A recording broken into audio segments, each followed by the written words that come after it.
let's do a reinforcement of what we learned today. Dude, so I'm starting right. Okay, level 1 aggressivity. Very good. Very good. Level 1 aggressivity was nice. You started E. Did you see the power of your E?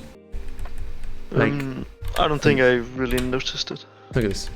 So imagine you start Q right now, and she has her Q. Like you woke up, you E, then you wait. You woke up, you E, then you wait.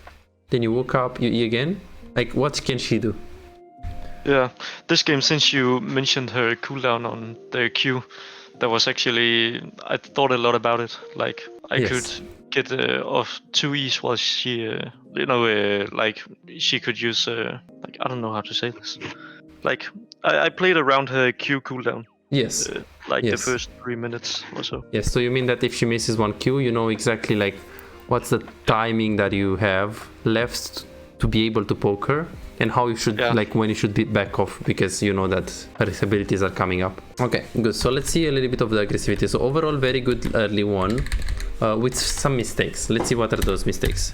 So overall, you poked very well. You played nice with wave management. We also went for a ward, I think, earlier than what you normally used to. Like, you stayed around the Diana, you don't need the ward at this point in time. So what's your thought process right here with this wave? Because this is a mistake that we're doing a lot. So right now, what's your thought process with the wave? To push it under her tower. True. Yeah. Because right now it's slow pushing into her. True. So let's see in a bit. So right now, how is the wave? It's slow pushing towards me, so I should just last hit. Exactly. So the worst thing that you can do is to start shoving. Exactly, like you did here. See? Like, every single attack is bad here. You should just look to E, Punisher, last hit, and chill. Like, here we didn't need to push. Okay, and also, like, when you get level 2, it felt like you play a little bit too safe. So right now, you're winning. This is good. Nice. Okay, right now, what should you be doing when you're about to hit level 2? I should run up her face and start hitting her. Exactly, because how many minions does she need to get level 2? She needs one more at this point. One more. And the minion is like this one. Yeah. But it's pretty healthy, so you can actually walk up. So you backed off super, like, you see that? Yeah. Like, super safe. Could have been here. Even tank the minions a little bit. It's fine. You have level 2 advantage. She's not going to outtrade you. You can chunk her, and it's over. So here you played a little bit too safe. Yeah. You let her breathe too much. So level 2 aggressivity. And then when you're playing the lane, you really should have a goal on how much gold do you need to recall for a good base. So in this case, what's the goal that is ideal? The ideal would, of course, be 950. Yes, for the last chapter. So this is what you're waiting right now. It's crucial for you to, like, grasp this. Like, every single time when you play the lane phase, you should have an ideal goal that you should be recalling on. And if you can recall that when you have that specific amount of gold, that's good. If you can't, well, it's fine, but still have the goal in mind. Okay, so here when you get ganked, you run properly, which is nice. The problem is that we missed a bit mechanically. Let's see. You remember probably this one. Very good pings, very good W. Potion was super late. Like, you should potion, like, out potion right now. Out potion. Or at least right now. I would spam potions and spam ping. Because you use the potion right here. True, but it's super late. And then we miss DC. If you don't miss DC, that you saw it. You miss like a slice, and DC also. If you don't miss that, I think we just win. Because you get it, and then you keep running. And then you can even flash over this big wall. You didn't need to go back in. So here is the Syndra is gonna die. You are not gonna die. See? Diana is not gonna die she's full HP. How is she gonna die? And the wave is coming into you. Then you TP, and you have a freeze. Yeah. So if we don't miss that E, it's gonna be very, very nice. Then you TP, try to stop her, didn't work out, and we play the lane from there. But it's still a handicap. And then here Twitch. Yeah, Twitch is an annoying champion. Like, usually in this rank, it's very hard to predict when they're gonna roam or not, because they actually have no idea how to play with the waves. Gold, platinum supports, they are just not good at the game when it comes to managing the waves. So now, even though the wave is slow pushing into the Lucian, and he should never roam now, he still does it. So when you don't see Twitch and you see that your bot lane pings like 6 times, then just play right here. Like, play back off and, like, wait a bit. Because if you don't die, you saw what Twitch did. He killed you But he stayed like a stupid player. He stayed in the lane and he stole experience of Syndra. So the fact that he roamed, when we press tab, you're like, oh shit, but I'm up in level. Yeah, of course, because he's bad. Imagine if he's roaming and he doesn't even kill you. By roaming and by staying here, he loses the Syndra lane. So you can use Twitch. Twitch is a very annoying champion, but you can use this against the enemy team. The fact that they have Twitch, because they won't know when to roam. They will roam mid, you won't die, and then Twitch is just losing the game. Because Russian was so behind the whole game. He has 30 farm, Jin has 60. He couldn't play the game. But it's fine. It's just the first time we play against, like, in a while against Twitch, I would suppose. And they are playing it because of the competitive games from yesterday, I think. And they picked Twitch on support. Yeah. Okay. Be very careful because you have a pattern. So what patterns do we have? So pattern to split push too much when not having TP. Pattern to keep pushing the wave early on when the wave is coming into us. And the next pattern is the sun. You killed, beautiful, beautiful. You push, beautiful. But if a fight is happening on the river, keep looking, keep looking. Look at this. This is good. This is good. And it's urgent and it's close to you, so you should be looking to go there. Jin is collapsing, Swain is here, Diana is coming. Where are they gonna go? Because here you didn't want to go. Yeah. True. Be very careful. This is the third pattern that we need to work on. Pattern to not follow fights that are urgent and close to us. Prioritizing too much minions. Here, free kill. What is Syndra gonna do? Maybe you could have get a kill here. The shutdown, if you were a little bit faster with the follow-up. So as you can see, it's 8 minutes in the game. And we already could have done a lot of things that are crucial for the outcome of the game. And then here, be very careful with this. You killed Syndra. What should be your first thought process here after you kill Syndra? To push mid lane. Exactly. Push her, punish her. Make a noise. Let's get plates. I mean, yeah, if you have a free kill in the jungle, you can consider doing that, but at the moment, there is nothing on the map that is reliable. So I would just go mid, get plates. Because here, wasting time, wasting time, wasting time, wasting time, wasting time. You could have already pushed the wave. This should never happen, I think. You shouldn't even get this gank. Because if you're 10 seconds earlier here, this wave is already in the tower. So he's not able to even gank you. This guy is such a bad player. Like, the poor Lucian is like in the tower trying to play the game. He's roaming mid and he didn't. Like, this is what you should do better.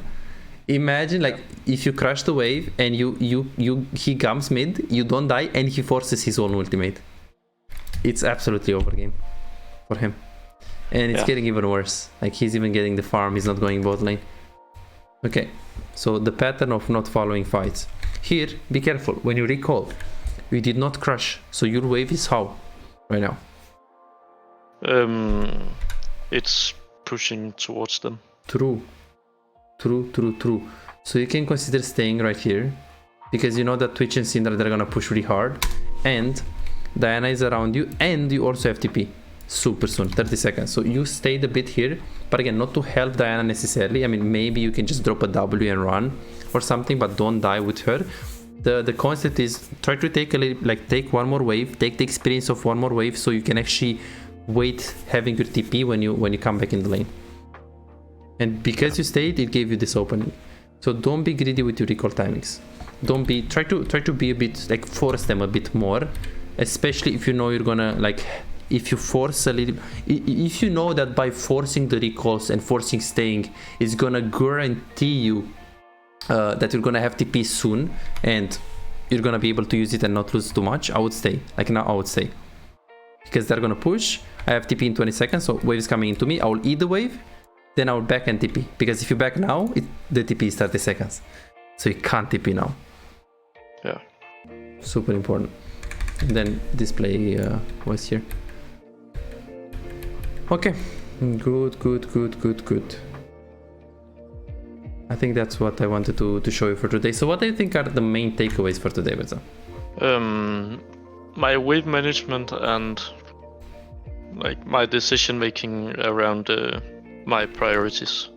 Yes. So let's see. So decision making, recall timings plus wave management, using the cheater recall more, and the mechanics on Viktor plus Casio can be improved. So needs immediate fix for biggest improvement. I would say that your recall timings is gonna give you the biggest improvement, but also the fact that you're split pushing too much when you don't have TP can hold you back. So be careful with that. When you don't have TP, avoid split pushing too much. Just push the wave, one maximum 2 waves, but then gotta go mid lane, gotta hover it, because you are a good in lane. You're gonna win against these guys. You're good in the mid game in team fights. The problem is that you don't get in team fights because you stay too much on side lane. So be very careful with that. Okay. Good. So definitely 30 more games on both Casio and Viktor. Plus Viktor. And we just need to improve these mistakes. So what other things can you do to really improve these things? Again, it's gonna help you if you, and everything that I recommend to other people, just type in Viktor replay and you just look at the first 10 minutes, how they trade, what they do, and you're gonna see exactly the things that I showed you. Viktor starting with E, Viktor, like, don't try to watch diamond games, just try to watch master tier or grandmaster. Like look LeBlanc matchup, for example. And you just look at his recalls and what does he do with the wave. That's all I would look first. Yeah. And then if you want to watch like later on, it's fine. That is okay as well, because again, you do have that split push option. Okay, very good. Good. So you are on the right path. I think that you definitely there is no excuse to not hit diamond this season. And yeah, it just takes practice, and these are the things that we need to work on. More specifically, we split push too much when not having the TP. We keep pushing the wave even though in early game the wave is coming into us. And 3 is we have a pattern to not follow fights that are close to us. They're on the river, they're urgent, and we're prioritizing farming too much. Other than those 3 things, the mechanical problem that you're gonna fix by playing more is gonna be helping you a lot. So these are the patterns recognized. Okay, good. So let me give you the session recorder. Next time we're gonna see what we're gonna do, if we do like VOD review, or if we do, we're gonna see. Okay, so let me upload the session recorded and let's see if there are any questions by my man. For those of you who are struggling winning and climbing in SoloQ but are serious about getting better, I also do coaching for players that want to improve and get their gameplay to the next level. Coaching can't make you better if you just play normals and ARAMs and don't like playing ranked, or you don't care about improving, you just play for fun, or let's say you just play the game for like 3 hours, maybe 4 hours per week, and that's about it. Coaching doesn't help you. Coaching can help you if you feel hard stuck, if you struggle carrying games, if you want to stop wasting time auto-piloting and not learning anything, if you run into a circle for a long time, if you want to find out the mistakes that hold you back, or simply maybe you have problems with the wave management, maybe you feel lost throughout the mid game, maybe you struggle with the decision making, macro, and you just want to learn how to do it properly from a professional coach. Or let's say you have difficulties checking the enemy jungle and you die a lot to ganks, or simply maybe you just want to learn how to carry 1 versus 9 so you can actually climb and stop really wasting time. So what are you waiting for? Go ahead and book your own coaching now and start improving instantly. I'll see you in the session.